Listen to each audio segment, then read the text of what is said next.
really big turnout here for today's discussion, and I have no doubt that it's because of the title, Hacks for Long-Term Care, Ideas for Tackling the Overwhelming Costs of Elder Care. Who could not turn into a discussion that's on this topic? And but that wonderful title is thanks to Kimberly Whiter, who wrote the book on the same title. So Kimberly, really charged up to have you here, and I'm super excited to have made the connection, and I'm really interested, as I know the community members are, in learning about what's inside of this book and some of the hacks that you might be able to share with us. But before we do that, let's get to know you a little bit better. Tell us a little bit about your background. Thank you, Steve. Thanks so much for having me here. And I love the work you're doing. Thank you for sharing so many great topics and resources with families everywhere. I happened upon long-term care and helping seniors and their families. Predominantly, I'm really helping family caregivers. So typically the adult children who are caring for aging parents.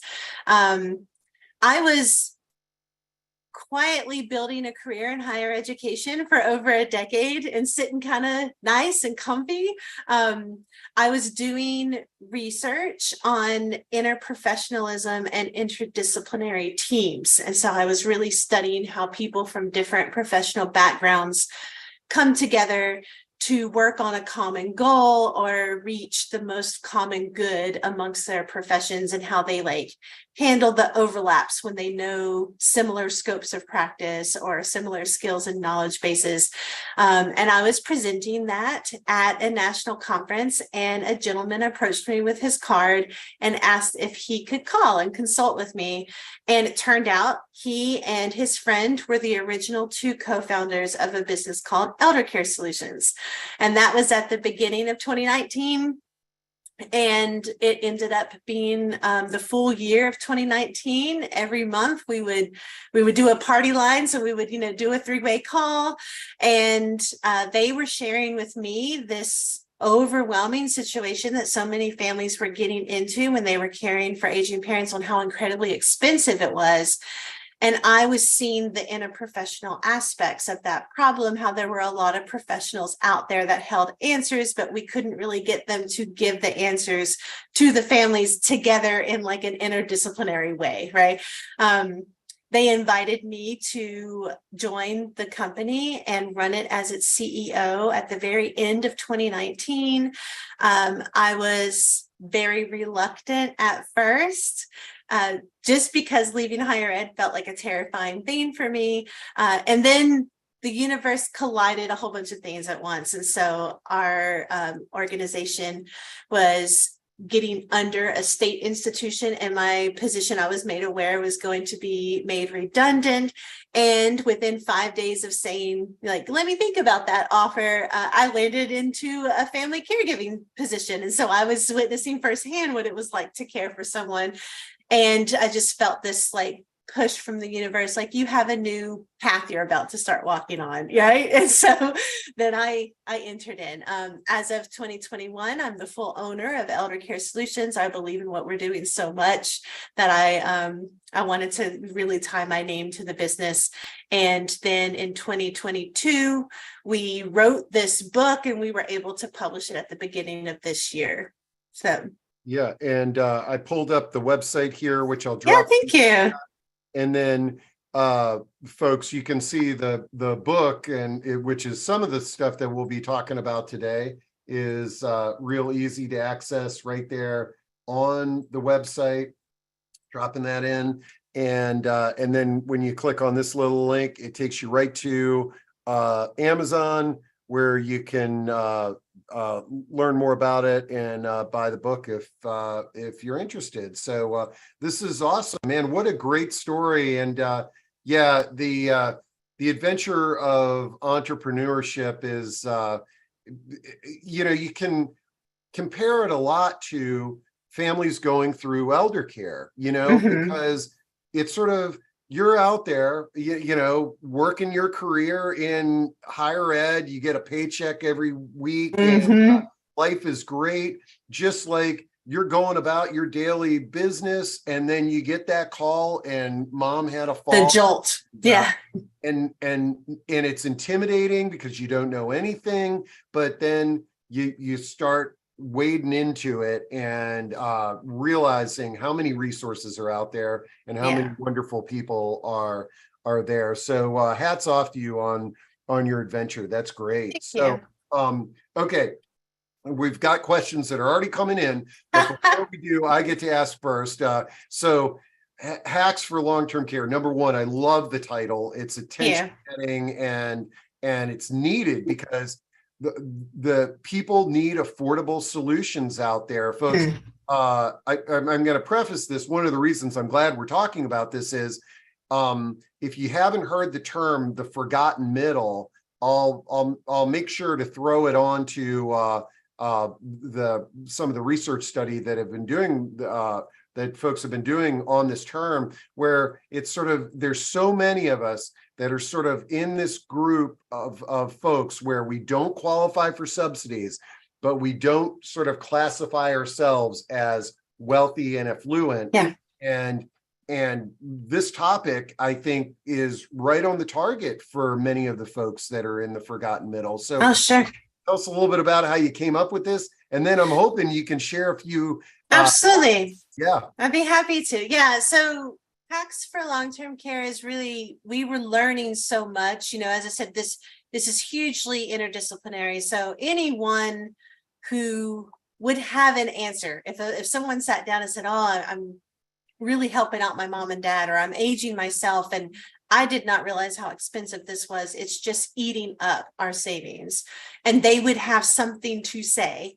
So those professionals typically fall into the categories of course, your financial advisors, elder law attorneys, CPAs, our tax professionals that know about applicable tax breaks, our experts in Medicare, Medicaid, veteran benefits, of course, people who are experts in housing wealth, so how to liquidate or access different parts of the equity within your home, people who are experts or brokers in insurance, both life and long-term care, and then some others, some people who are out in the community that have some other things.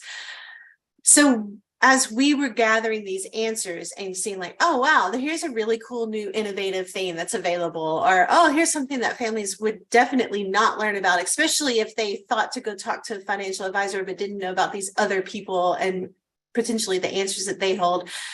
I didn't want to gatekeep that information, right? So I didn't want the only way for people to learn about it is they would have to know about me, find me, access me. So if I could just help disseminate some of that information out there in a book, of course they have to know about the book and find that, but it does help get it out into the world because it's just so incredibly helpful. So they are hacks, and it does make it really engaging to just be like, there's some stuff out there that it's not too hard.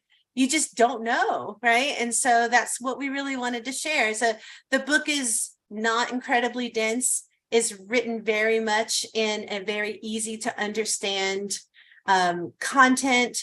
I even give examples. So every hack comes with an example case so you can see how it would play out in a family situation.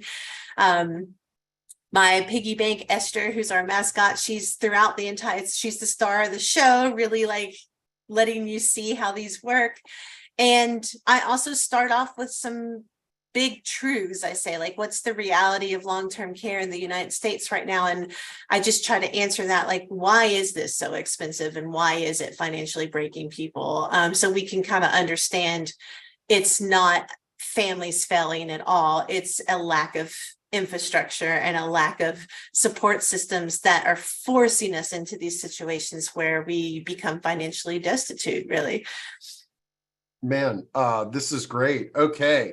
So let's kick this off with what's one hack that you can kind of kick off the discussion? So I came up with I thought sharing four would be really great. Two are really easy. So a lot of us professionals that drive people to resources often think about area agencies on aging, but it is overwhelming how many families don't even know that they're out there. So one incredibly easy hack is, I call it look local, but it is tap into your local area agency on aging. So an overview for everyone.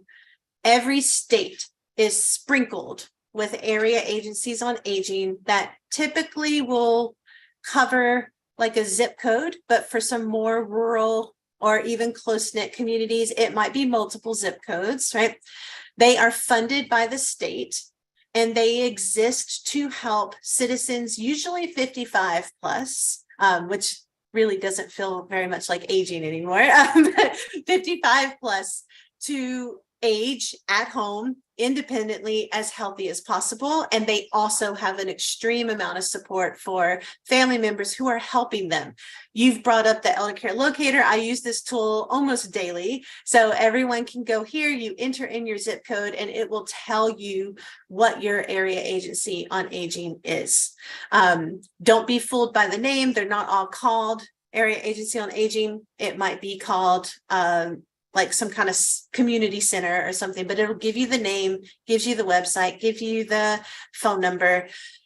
They have programs and services that you can tap into that will either be completely free or it'll be really, really low cost. And they are varied because they are funded based on what that community needs. So I have found some communities that offer 10 hours of home care completely free to anyone who lives in their geographical area who is 60 plus years old, which is phenomenal.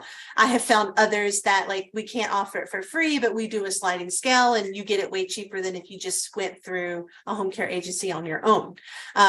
There might be free groups you can join. There might be free access to like counseling on how to do those really hard Medicaid and Medicare applications.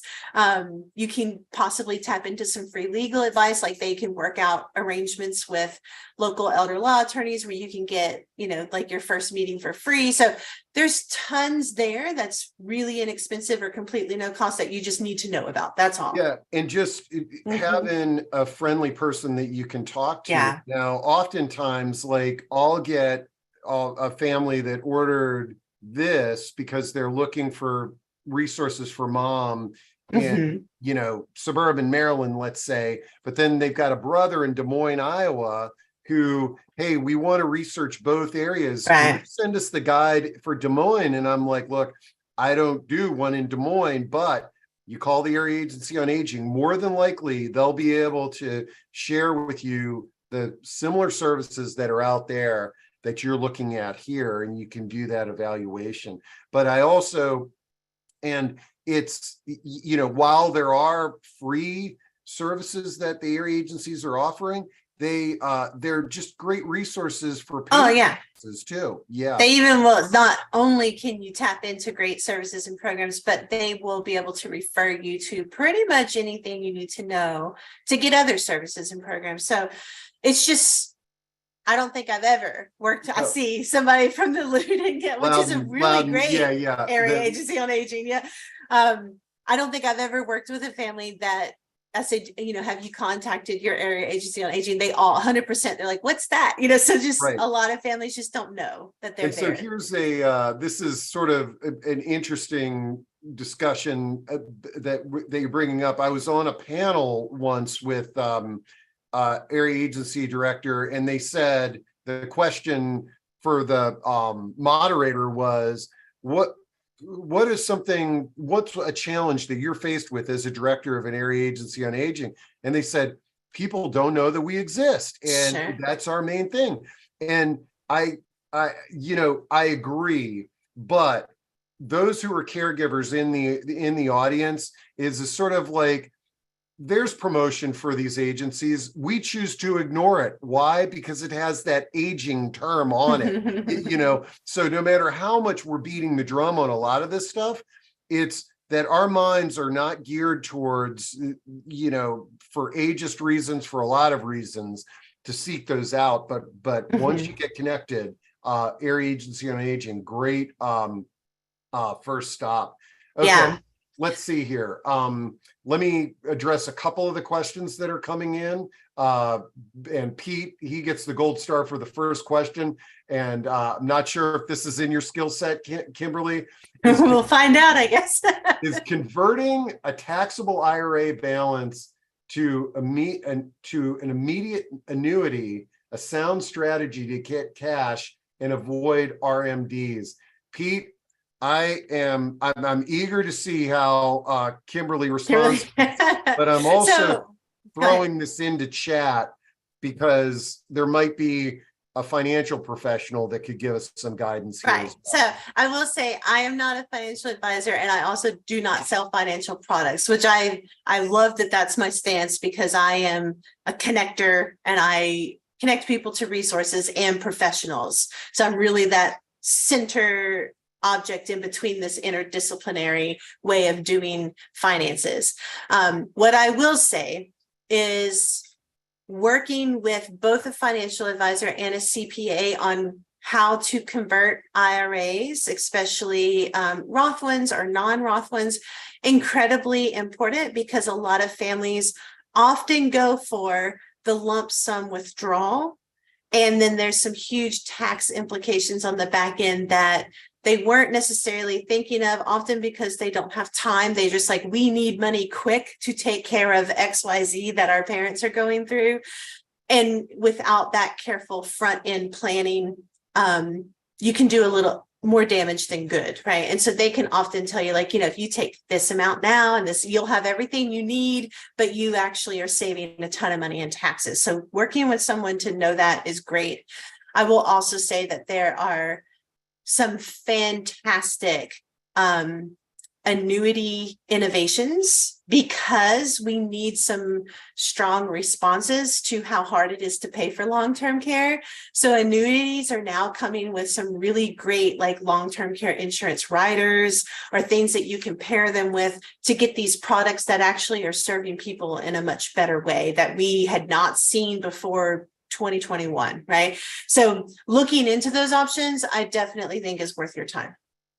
Great response there. And the important thing to remember, folks, is that all of these financial instruments, life insurance settlements, reverse mortgages, annuities, mutual funds, like long-term care insurance, they're all like spokes on the wheel for that are customized to what we have and what we're trying to accomplish. And so be careful to get, when you're approached by somebody selling a financial product, without looking at your big picture, and hopefully with somebody who can help you with that objectively.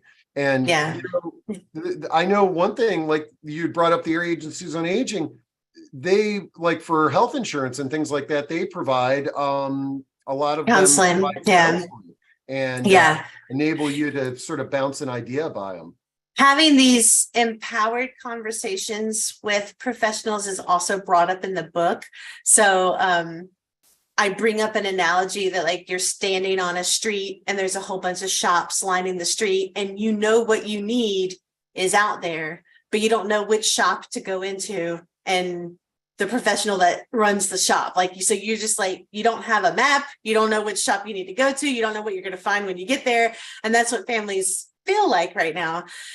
And if you go down that path, you're really vulnerable, because you are going to go in with questions like, I'm aging, it's incredibly expensive, or I'm caring for my aging parents and we're seeing the bucket run out. How can you help us? And a lot of people that sell financial products see dollar signs in their eyes, and they start selling to you instead of educating you and helping you figure out if this is really a good option.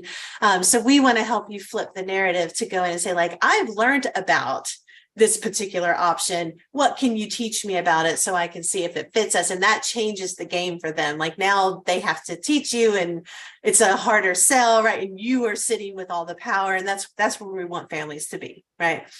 I love it. Okay. Burke says, I've been looking at the table of contents of the book, and it does not seem to highlight tax aspects. Does the book have information on things like tax deductibility, documentation, beyond what's in the IRS publications. Mhm. What we bring up specifically is education on that. There are deductions that come out every year, and it's been increasing since 2020 when with COVID, that families who are caring for aging loved ones actually can deduct some of the care expensive if they're helping contribute to care for their parents, which a lot of people don't even know that they can do that. Of course, there's rules that apply and you have to meet certain criteria, but that didn't even exist, right? So we do educate on the fact that you should start looking at every year, what are some tax deductions that might be applicable to my family or myself, and working with a CPA can be really helpful because they are the professional that keeps their finger on the pulse of like every year, this is something that came out. So now in 2024, now we get to deduct XYZ. And if you don't know, that's just money you're missing out on. Yeah, and it's like you teed that up perfectly, Burke and Kimberly, because Mona asks, I don't know if there's a federal tax laws to help ease the financial burden, but I consider my mother a dependent. Yeah, and that's one of the criteria. As long as you can claim them as a dependent, then there are some tax cuts that you can get, some benefits there. AARP is actually a really great resource. If you go to their website and you just put in like tax breaks or tax benefits, you can often find the most recent article that they've written on the most recent year, and they link you out to the right places to look for your state's laws. So they are often where I go and search to help families know if they are eligible for tax benefits. Okay, yeah, and I just did a quick search here, folks, and I will. This is pretty cool because I've never seen this page here. I mean, and I'll share this with y'all. I don't know if this is but at least it gets you over to the AARP website and you can search around. But if you didn't know where to go, you would have never found it. So it's just knowing where to go look for things. Sometimes it's just such a time saver, Okay. Let's see. Okay. Boy, I got a bunch of questions here. Okay, so how do you learn and find out what your area agency on aging offers and get a clear, understandable answer? Their answers are often unclear and confusing, and when a family member needs care or support, it can create more stress. I'm not complaining. I'm thankful for their existence, but fair question. Yeah. So the websites for most area agencies on aging will have a good overview of their programs and services, but we should not be surprised if it's slightly outdated, only because their programs and services are in response to the money that they get. So money comes in at different times over the year. It's not just at the top of the year. They might get a grant for a particular program, and then they start running the program before they have time to update their website. That's how it is, right? So I always suggest calling because that's how you're going to get the most up-to-date information. Because these offices typically don't have large staff, it's very likely that you'll have to leave a message and get a call back. Some area agencies on aging are incredibly responsive. Some take some time. That is one thing that I do for families when they get guidance sessions with me. I always tap into their area agency on aging and I take that task on for them. So I call and I leave the message and I email and I keep doing the follow-up until we get the answers. Instead of asking what services and programs do you have, I often find what helps them more is if you just tell them what your life looks like and what could help you.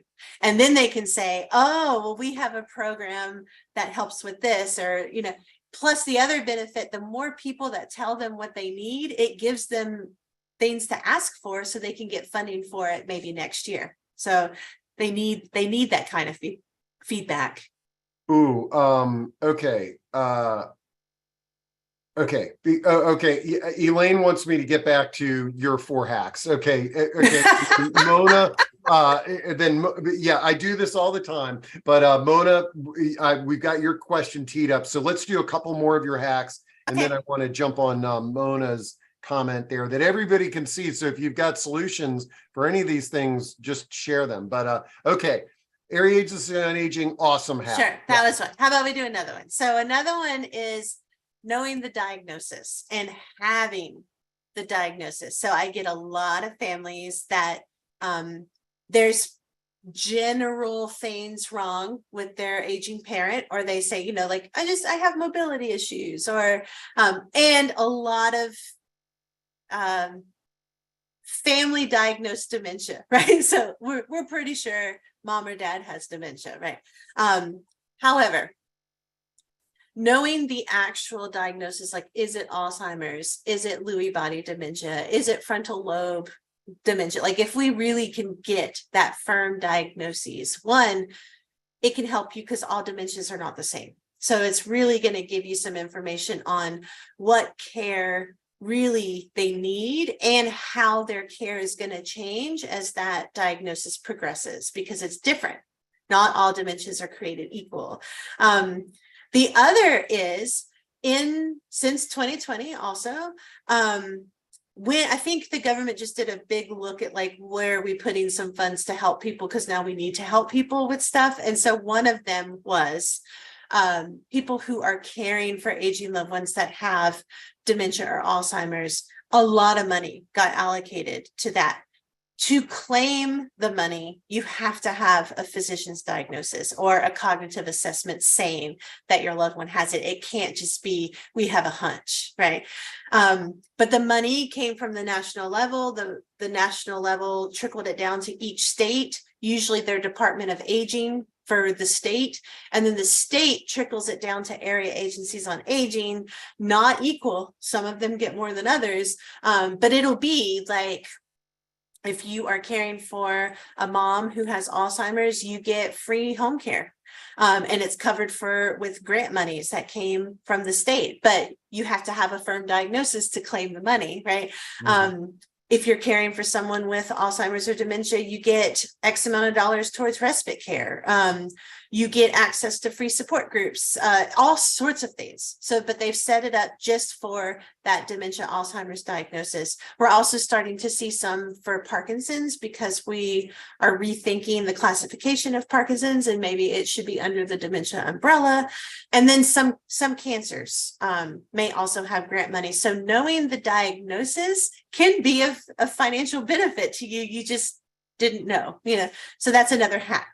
Okay. And then Janine asks, what is the resource that she's talking about right now? I mean, so the resource right now, the overall umbrella is proper diagnosis. And I agree with you, Kimberly. Mm-hmm. The amount of calls that I get where it's sort of this hunch, and I've talked to families who they sort of assumed mom had dementia. Mom moves to a dementia care community, which you all know can be 3 times very expensive. Expensive. And then they realized that she was on too many meds, or she had something else going on. So a proper diagnosis, that's the overall resource she's talking about. But I think what Janine's probably talking about is when you were talking about free home care. So typically that's going to be those grant monies are going to be disseminated out through the area agencies on aging most often. Okay. The only other national dissemination of some of that grant money that I know of so far is coming from HFC, which is a national nonprofit, Hilarity for Charity. And their website is wearehfc.org. I'm sorry. They partnered with Home Instead, and families that have a dementia or Alzheimer's diagnosis can apply for grant money, and they will receive, I think it's about 25 or 24 hours of home care through Home Instead that they can use over the course of 26 weeks, I think is what the grant was last time I looked at it. But more comes. So you just kind of always have to every year just pay attention. Like, are there monies floating around attached to certain diagnoses that we as a family might be able to claim and use? Okay. I was familiar with Hilarity for Charity, but I didn't know about that that So if you program. go to their, I think, caregiver link, Yeah. I think you'll see the grant application that is online on their website. Okay, here we go. Okay, and I'm sharing this link with y'all. Okay, so the menu and caregivers Mhm. and care for caregivers. So yeah, that one, the caregiver respite program. Okay, cool. That is what they Um, can apply for.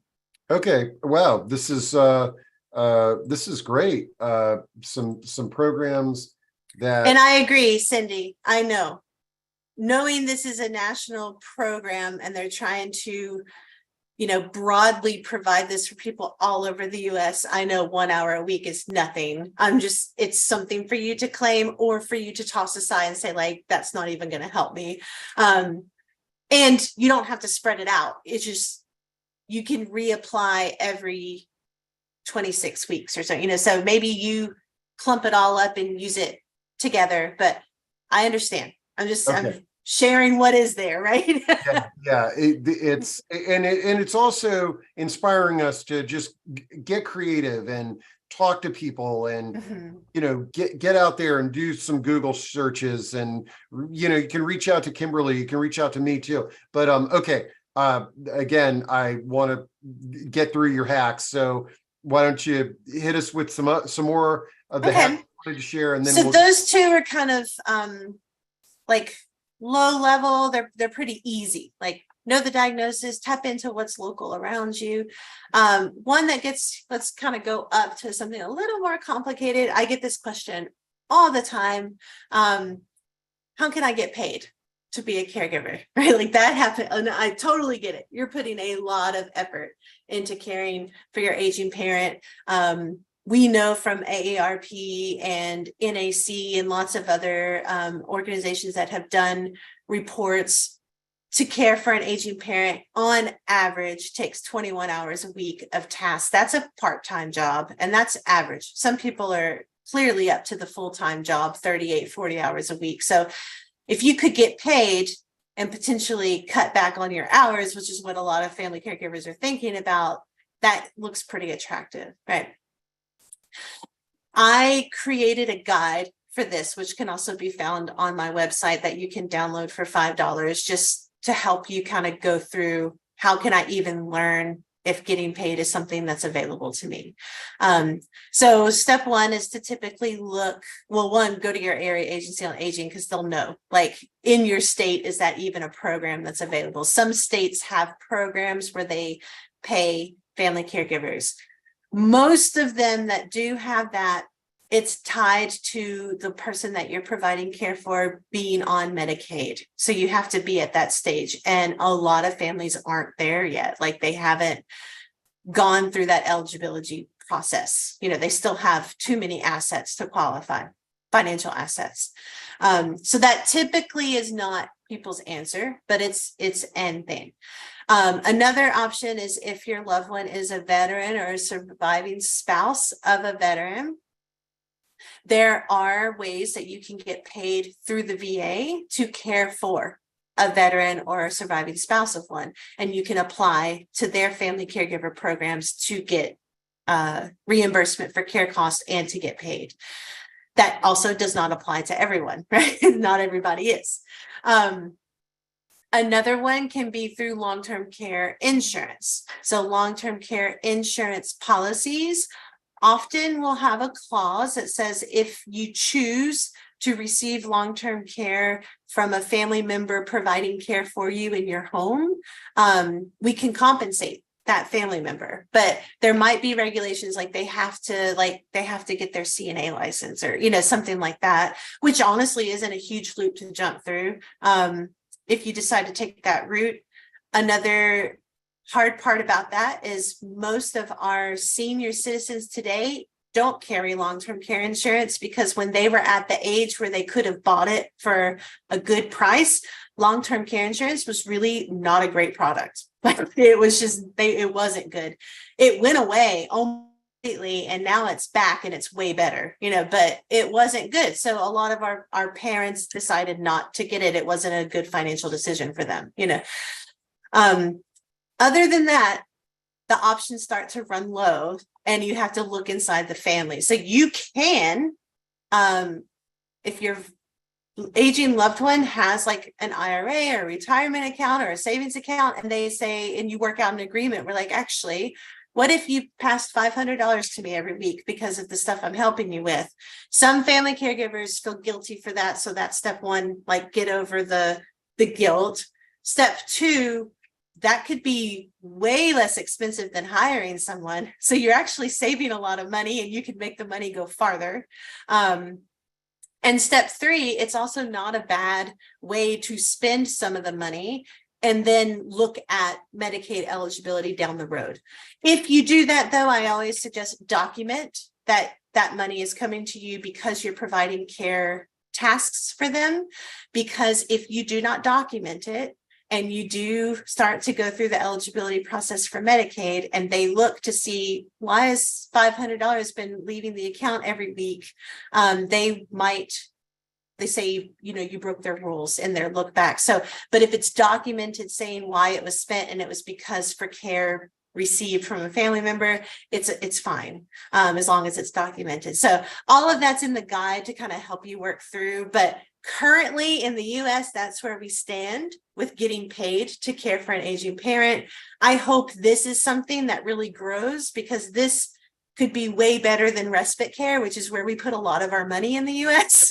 This would be better to build up this kind of program. So those are the answers I can give for that kind of hack, which is a big one that we get asked. Yeah. And I dropped into chat a discussion we did on understanding self-directed care, which also has a component. It was talked about how family members can be compensated on that, which is largely a Medicaid program. So, okay, let's see. I want to make sure that from Elaine's perspective, did we get through the hacks that you were sharing with us today, or do we have one more? We could have one more. We're at 12:43. So if you want to ask some questions, we need to balance our time. Give us your last one. And then the last one, I just picked one that was just like, I would say it's an advanced complication one. So life insurance. Most of our aging loved ones don't have long-term care insurance, but life insurance is more prevalent, that they did choose to spend their money on those kinds of policies. That world has really been creative and innovative in the past few years on how life insurance policies can be used to pay for long-term care. Most people often think of life insurance as, I'm paying the monthly benefit, I'm paying the monthly premium, and one day I'll die and the people that are my beneficiaries will get money. But actually it can serve you as you're alive too. And it's just broadening your perspective on what life insurance can be. So there are some companies that will allow you to claim the death benefit of your life insurance policy and spend it on long-term care expenses, but it has to be spent on that. So you have to say, like, this is what I'm going to spend it on. I'm going to go live in an independent living community, or I'm going to get home care, non-medical home care, or, you're going to spend it on long-term care finances, right? You can also, you can sell your life insurance policy. That's more complicated. And you often, the going rate nationally is 10 to 20 is good. 10 to 20% of your death benefit is what you can sell it for. One of the best benefits of that is that you get rid of that monthly premium, which can be a huge cost savings for the family. They don't want to pay for it anymore. But there are some brokers out there who claim that they can get upwards of 30%. So just knowing about them and having someone who can connect you to those people who that's their job, is to sell life insurance policies. And I threw in a link. I just threw in a link. We did a talk on that, and it was fascinating. And I think the general consensus is your insurance company may make you an offer to sell your policy.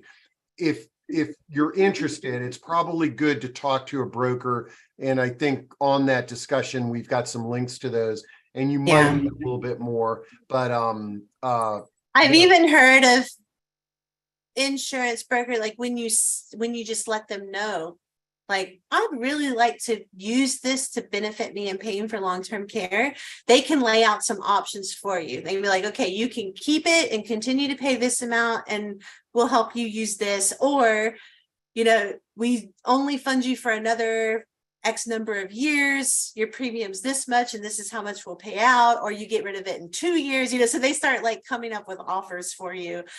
So that one, it's more complicated, much more advanced. Definitely need to pull in professionals because there's no way any individual can do this on their own, but having someone who can educate you, like, here's some options and we can learn about more, and here's the right people that can teach you about them, is sometimes a really great answer. Yeah. Cool. Okay. Let's see. You had mentioned in that last hack or the one before that you had something for $5 to help people. Yeah. So if you go to the top, our solutions, and then one of the drop down is for those aging and caring. Okay. There we go. It's okay. Yeah, you can click that one.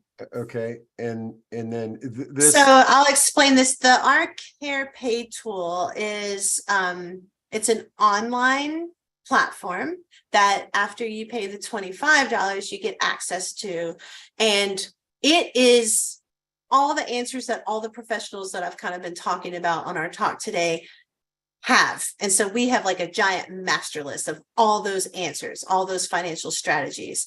So on this platform, you answer about 12 questions. All of them are formatted in yes, no. So you're not giving me numbers or accounts, or I just need realities.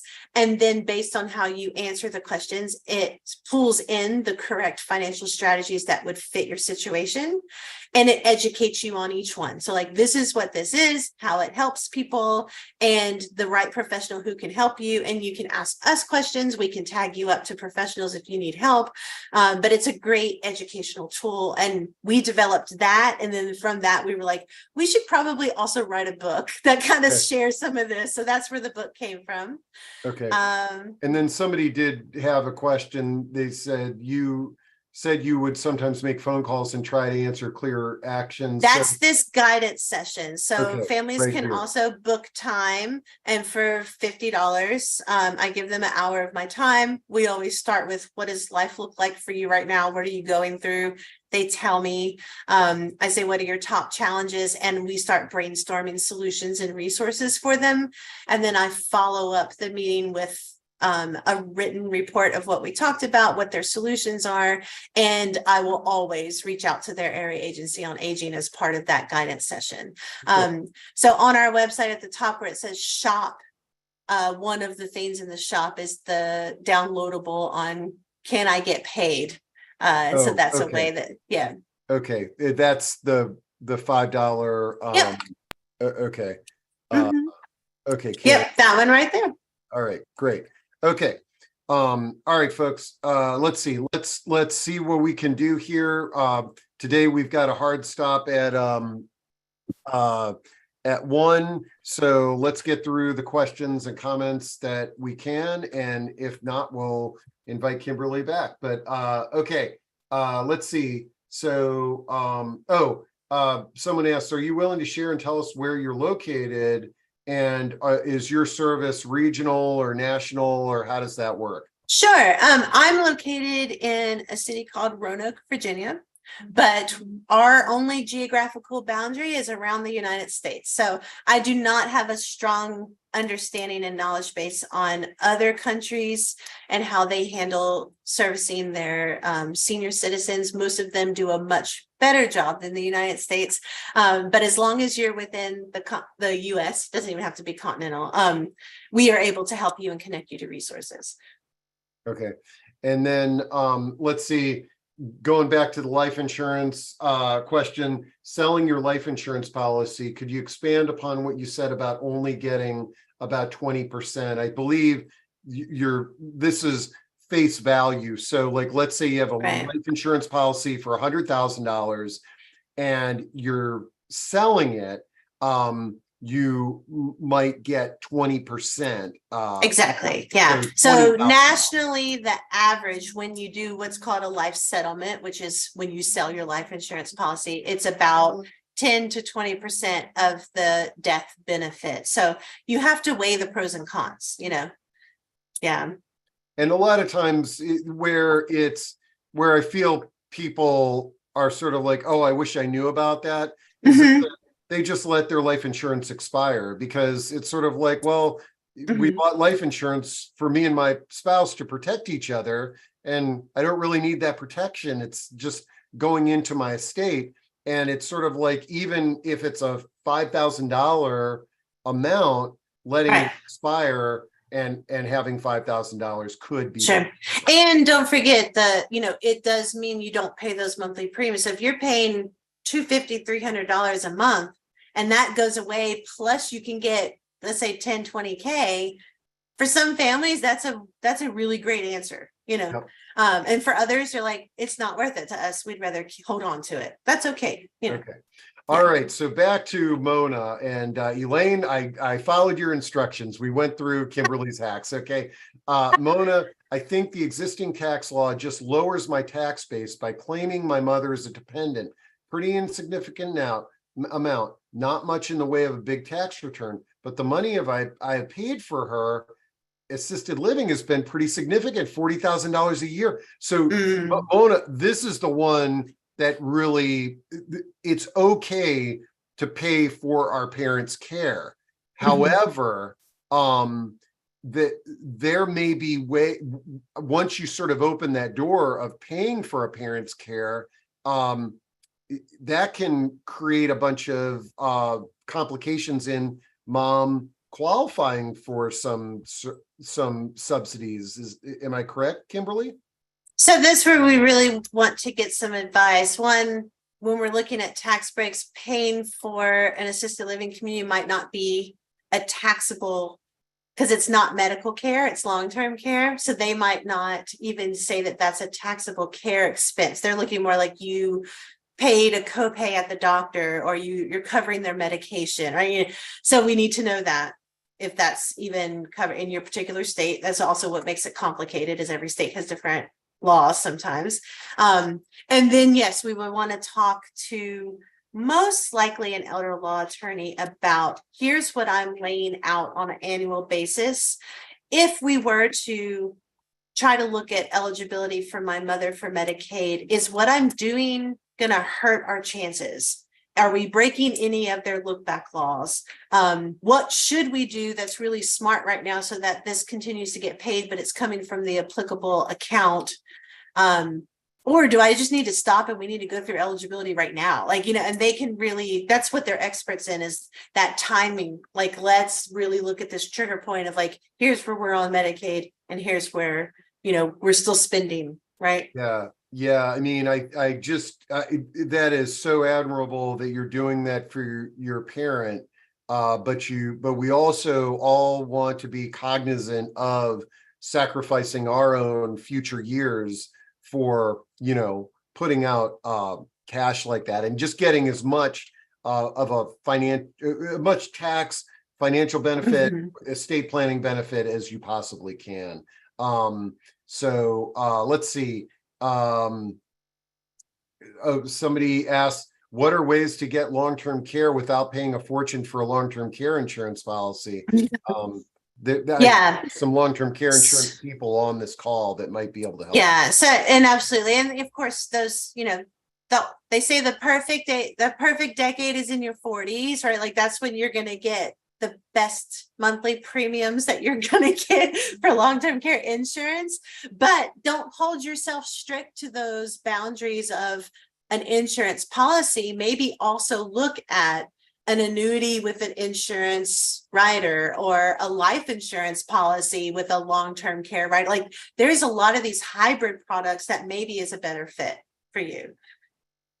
Yeah. And then Rima says, if we're paying for our mother to be in an assisted living, I don't think we can take advantage of the free home care. There are, I tell you, I'm shocked at how many people get home care in assisted living residence when they need extra care. And so there might be some programs out there, but more than likely, if mom has the assets to pay for assisted living, you know, And usually if it's through an area agency on aging, most often they're going to ask, do they live at home independently and you don't live with them? And that's what qualifies them to receive some of their services and programs like in-home care. So if they're not living independently, they're kind of in a community setting, a community-based setting, which is what independent living falls under. It might disqualify them from those services, but that doesn't mean you couldn't get in-home care in a different way. And sometimes those communities partner with in-home care agencies so that their residents can get discounted prices. So sometimes it's worth looking at that too. And then Tony Miller brings up, have you researched the HECM reverse mortgage financing to fill the gap when long-term care is too expensive or not available? Yeah, so one thing I would say with the HECM, they've come a long way. They had a bad reputation for a very long time. I have a fantastic friend who's an expert on HECMs, and I've interviewed him a few times. And he has he calls it his illustrator. And so when I work with families, we can even go to that and you put in minimal information like how old is the home, what is left on any kind of mortgage or even a HELOC if that's been pulled. And it'll give you an illustration of if you utilized a HECM, this is what it would look like. And one great thing, the HECM, you still own your home. So that's usually question number one. Like, I don't want to give up ownership of my home. That's a falsehood. It's a home equity something mortgage. It's a reverse mortgage, but they just call it HECM, right? You still own your home. You will need to make sure you're keeping up with your annual taxes, conversion mortgage. Thank you so much. But it grows. So the older you get, the more monthly money you can make. And you don't have to pull everything that they give. Like you're eligible for X amount of dollars per month and you take what you need. It might be all of it, but it might not be. And the less you pull, the more it grows. And so, when someone's in their 90s, which is a huge reality today, most people are definitely living that long, you could have a really great monthly income. So it's worth looking at and connecting with those professionals that know a lot about them and looking at a true illustration so you can like raise your eyebrows like that's super interesting or like, oh, we're not interested, and toss it to the side. It's all about empowering yourself with the right education. And we've done a few good discussions on reverse mortgages, and I'm dropping those into chat there. And I'm looking at the clock, and we're getting close to the top of the hour. And I know you've got to run, but let me just take a quick glance at some of the remaining questions. We'll definitely have you back on, Kimberly. Somebody brings up the PACE program. PACE program is a great program, and we did a discussion on PACE as well as being something that's affordable.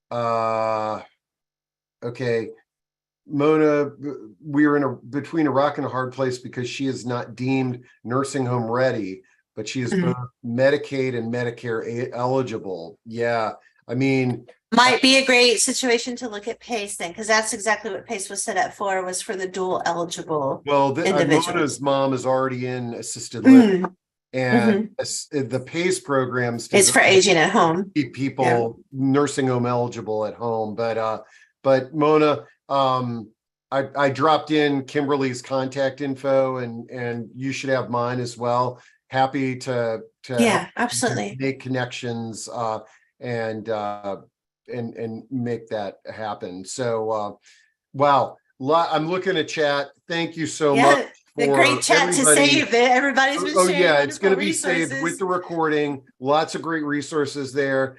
Kimberly, thanks so much. Absolutely. And this has been great. I'm also going to copy all of these remaining questions in before I sign out. But I would want to end with like, your family, your parents, you did nothing wrong. You didn't make bad choices. You didn't not buy the right financial products. Like, aging looks completely different. The US does not have the governmental systems and infrastructure there to support what we're going through as we're, supporting our aging loved ones and how we're aging for such an incredibly long time now. You did nothing wrong. So if you're really navigating and you feel like you're in between that rock and the hard spot, millions of Americans are also, and we're here to help dig you out as much as we can, right? Yeah, absolutely. This has been great, Kimberly. Thanks for leading such a thought-provoking discussion, and I think it got all of us thinking, and hopefully we all walk away with a few new resources. But again, just reach out to either one of us. I'll have all this stuff up on the website later this afternoon at proaging.com. And have a great weekend, and thanks for joining. Thank you so much. Thanks for being here.